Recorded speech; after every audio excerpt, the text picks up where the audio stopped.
Tai sveiki Plungės viešosios bibliotekos klausytojai ir visi mūsų bibliotekos lankytojai.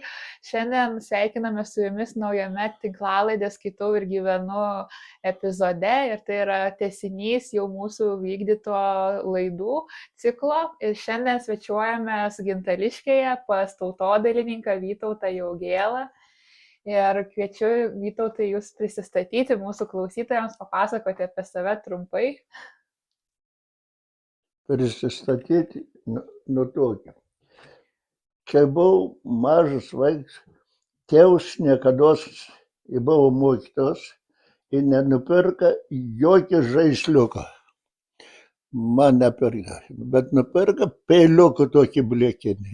Ir sako, to žaisliukus turi išmokti nusidrožti pats, o tie blėkiniai visokie tenai, kur dabar vaikai yra apsivertę plasmasiniais, jie beverčiai. Ir aš, turėjom į karves reikėdavo ganyti, viskas šiandien tas pokarčių. Ir iš turgaus nieks niekados nenupirka kokią niekį. Būdavo nupirkta knygutė. Ir aš turėjau tokią krūvą knygučių ir šiandien paskui, kai išėjau į kariuomenę, aš labai saugojau tas knygas. Parėjau, du broliai buvo, išdrapalė tas knygas. O per karą, kada vokiečiai mumis buvo iš fronto linijoje, tenais, pas mūsų buvo tenais vokiečių štabas buvo ir viską tenais, Raseinių rajone Paupio kaime buvo. Toks normalus ūkis. Tai jisai, kai liepė per 2 valandas įsikraustyti, tai tokia didumo, tokia karžinka, prisidėjo tėvus knygų, ant viršaus šonuką tokią turėjom juodą mažą ir mane ant tų knygų tenais dar sesuo ir įsikėlėm į Šilalės rajoną pas mamas giminaičius ir jis tenais atidarė mokyklą, o mokykloje tada visi įsiklumpęs į klasę neįleisdavo, reikėdavo kalidoriui būdavo pilna visokių klumpių, padažytų, nedažytų, įsudruoti, susukti visko. O klasėje buvo viena lova. Tėvas su mama, kur miegojo, gulėdavo, o antra lova buvo, kur aš su seserį, o čia buvo mokykliniai stalai. Tai žodžiu, knygos ir tautodailės gaminiai, dirbiniai jūs lydi nuo pat mažų dienų, nuo pat vaikystės. Reikėjo knygas ir paskui vėliau šitą tiek kariuomenė, tiek iš kariuomenės grįžę. Knygas, šitą knygas. Čia ir Leonardo Gutauskas, menininkas rašytojas, šiandien ir Cinza užrašyta knyga. Čia ir Šiaulių krašto redaktoriaus ir užrašyta paskui Živilės Kavaliauskienės apie tremtį irgi užrašyti jau giliai tenise. Aš iš tų, katrus pažįstus, pasiimdavau užrašyti. O kokia knyga turėjo didžiausią įtaką jūsų gyvenime? Kokią laikote pačią, svarbiausią? Svarbiausia mūsų knyga buvo. Mama labai mokėjo pasakas pasakoti. Nes televizorių nebuvo, radijo nebuvo, vaikus susirinks Ir aš po daug metų kažkur radau tas pasakas, pasirodė Haupo tenais ir pasakas. Ir į tą knygai daugiau kaip 100 metų. Tenais į Balčikonį ir įžanga, jie ir išleista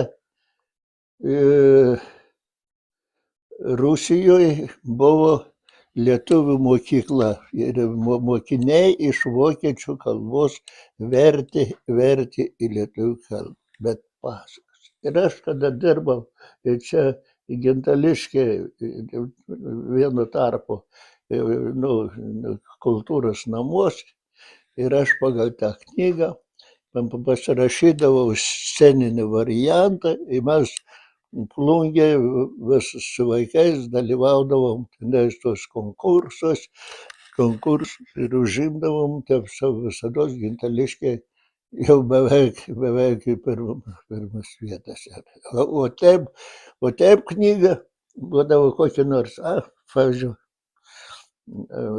Don Kichotą arba šitai tą Meistrą Margaritas, aš įdėdavau tėvų, kad tėvus perskaitė. Tėvus, kad perskaitė, nors pasakyti, kad ta knyga yra labai gera, verta paskaityti. Ir aš visada neperskaitė, bet taip recenzorius ir pats būdavo jau knygų tėvelis. O kadangi minėjote, kad pasakos, kurias pasakodavo mama, jums labai svarbios, tai galbūt jų kažkokie motyvai atsispindi ir jūsų kūryboje, kai, sakykime, tautodailės dirbiniuose, gal irgi remiatės tais pasakų kažkokiais motyvais? Paskui įeisim tenais tos drožybos, žinai, tokie. Toks pasakos, toks liaudiškums kažkoks. Man patinka tokie, žinai, tokie liaudiškumu. Papaišydavau į mokyklą, kad nupaišys kartais. Na, tu ten nupaišai, čia tavo sesuo, kas nors nupaišė. Nevertinu, o man to būdavo, žinai, ant širdies, kad aš jau tavo stengiausi iš paskutiniųjų. Ir niekas netikėjo. Ir paskui kariuomenė, kai buvom, aš papuoliau ir tokių 2 mėnesiams paėmė profesionalus menininkus.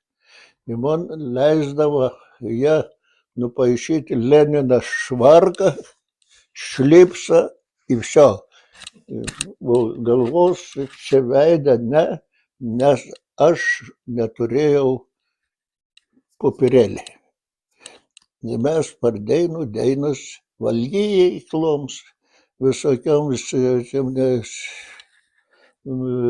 kampeliams, Lenino kambariams tenais ir maliaudom. Ir aš vadinaus nebe polkos Samulianso divizijai Samulianso. Ant steklo reikėdavo tenais užrašus padaryti. Per laikai, paskui, kai grįžau iš kariuomenės, Veino kolkozą, Eket kolkozą ir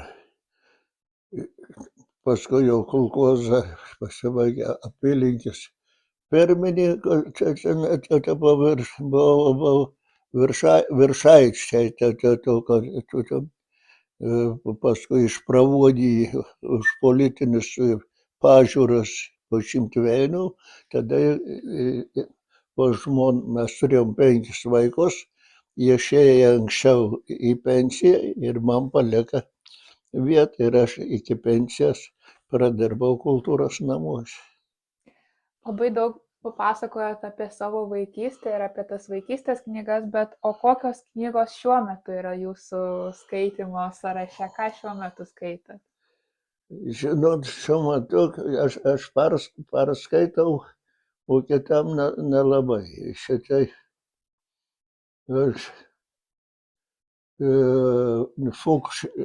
Fuko švytuoklę aš su malonumu, pavyzdžiui, pavarskaičiau. Kokia 15 lapų įskaita 20 lapų, sako, čia neįmanom paskaityti. Arba šėtoniškas eilis. Kiek paklaust, kas perskaityta šėtoniškas.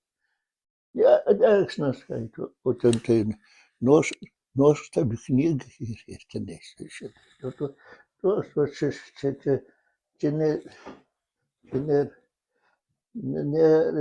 nėra šitą. Ir islamo išmintis ir perskaityta, ir tenais paskutinį vakarienę ir perskaitytas. Ir čia nesvis. Aš daug varščiau. Jeigu aš neturiu knygas, būn tokį dieną, kad net, tenais kokios iš bibliotekos. Man kažko trūksta. Aš čia padrožu, čia paskaitau, čia kokį kryžiažodį pasprendu, tenais. Tai supratau, kad knygos yra neatsiejama jūsų kasdienybės dalis. Kasdienybės dalis. O pagal ką renkatės knygas, kurias skaitot? Ar tai tema, ar tai autorius kažkoks? Kas lemia jūsų pasirinkimą? Žinot, aš tų meilės romaną beveik nevenčiu. Man knyga turbūt knyga. Čia aš tokią turiu anūkėlį, jisai žino, kokias tai jis vis nupirkščianis. Pavyzdžiui,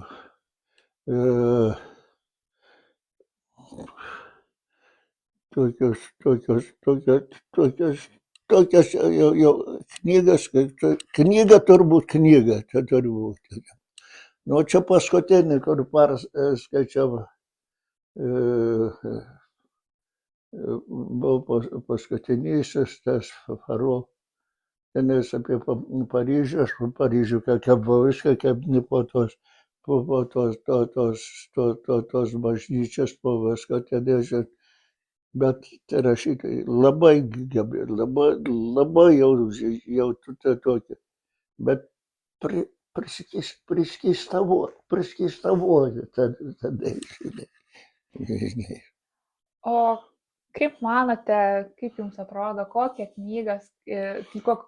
knyga ir skaitimas vietą užima šiandienos visuomenėje? Ar pastebite pokyčius, kad knygos galbūt nebe tokios populiarios? Ir žmonių kategorija, kad šitą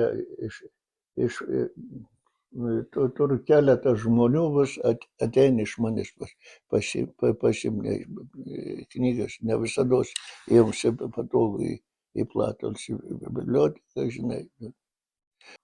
O jeigu galėtumėte kažkokią vieną knygą rekomenduoti visiems žmonėms, kokia ji būtų? Visiems žmonėms rekomenduosiu, tie žmonės negaus. Ir Metropolis, ir seniai išleistas, aš nežinau, kam aš čia paduodu. Tai tais laikais jau parašyti, kad technika, mokslinis, techninis progresas užvaldys žmonės ir ne žmonės valdys, bet technika valdys žmonės. Čia tokia kaip pranašystė, sako. Tokių ir Kains ir Abelis. Ne tie šventieji Kains ir Abelis, bet pavardžių atitikėm. Tas sudėtingas, tas bjaurus, tas visas gyvenimas ir tie tėvai tenais savo tėvus susipykę iki paskutinybės. Ir paskui pačiam gale reiks susitaikyti, viską užmiršti ir priimti gyvenimą toks, koks yra.